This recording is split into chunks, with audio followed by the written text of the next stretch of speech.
Hi, good morning mga kananay. So, kahapon nga, gumala ang nanay nyo. Nandito kami sa Casa Peregrine, dito sa Montalban, Rizal. Alam nyo, ang ganda dito. Grabe. Ang ganda nung kanilang view. Sana makapunta rin kayo. So, habang nag-aantay kami ng food namin, nag-video muna ako.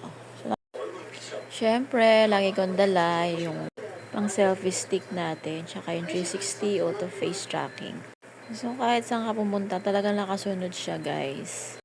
Tapos, meron nga isang customer na napadaan sa amin. Tapos, sinundan niya talaga yung customer na yun. Inayos ko lang, kaya binalik ko lang ulit yung camera sa amin.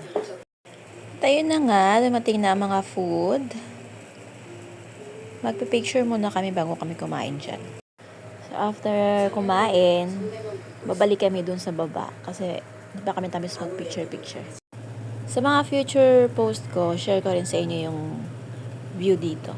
So, yun lang guys. Bye!